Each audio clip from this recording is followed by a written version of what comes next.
नंदी कैसे बने भगवान शिव के वाहन। पुराणों के अनुसार नंदी असल में सिलाद ऋषि के पुत्र थे और सिलाद ऋषि थे ब्रह्मचारी। दरअसल हुआ यूं कि ब्रह्मचारी व्रत का पालन करते करते सिलाद ऋषि के मन एक भय बैठ गया। भय था कि बिना संतान उनकी मृत्यु के बाद उनका वंश समाप्त हो जाएगा। इसलिए उन्होंने अपने वंश को आगे बढ़ाने के लिए एक बच्चा गोद ले का मन बनाया। मन तो ऋषि सिलाद ने बना लिया, लेकिन दुविधा यह थी कि ऋषि ऐसे बालक को गोद लेना चाहते थे जिस पर भगवान शिव की असीम कृपा हो। अब ऐसा बालक ढूंढने से भी मिलना मुश्किल था, तो ऋषि भगवान की घोर तपस्या में लीन हो गए। लंबे समय तक तप करने के बाद भी उन्हें इसका कोई भी फल प्राप्त नहीं हुआ। ऐसे में ऋषि सिलाद ने अपनी तपस्या को और भी कठोर कर दिया।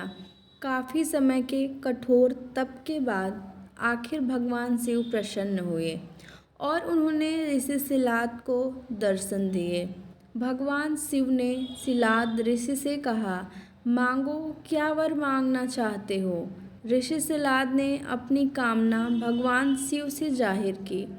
भगवान शिव ने सिलाद को पुत्र का आशीर्वाद दिया और वहाँ से चले गए।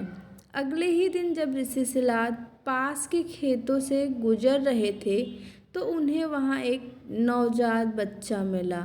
बच्चे का मुख बेहद ही मनमोहक और लुभावना था। ऋषि बच्चे को देख बहुत खुश हुए और यह सोचकर इधर उधर देखने लगे कि इतने प्यारे बच्चे को इस हाल में यहाँ छोड़कर कौन चला गया। तभी भगवान शिव की आवाज़ आई और उन्होंने कहा, सिलाद, यही है तुम्हारा पुत्र।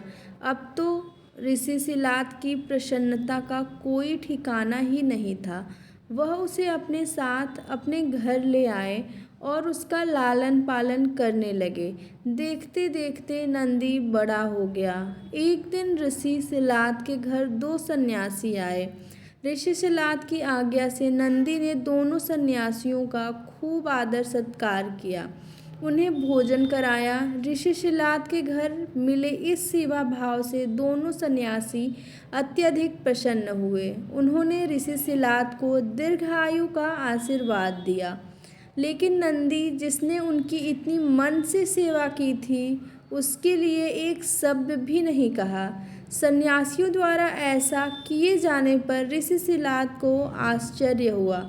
अपनी जिज्ञासा को शांत करने के लिए सिलाद ने सन्यासियों से ऐसा करने के पीछे की वजह पूछी।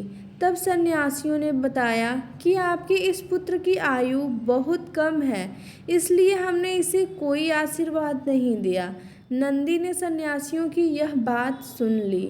नंदी ने अपने पिता से कहा, आपने मुझे स्वयं भगवान शिव के आशीर्वाद से पाया है, तो मेरे इस जीवन की रक्षा भी भगवान शिव ही करेंगे। आप इस बात की बिल्कुल भी चिंता न करो।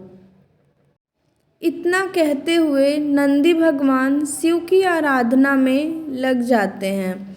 अपने पिता की तरह ही नंदी ने भी भगवान शिव को प्रसन्न करने के लिए कठोर तप किया।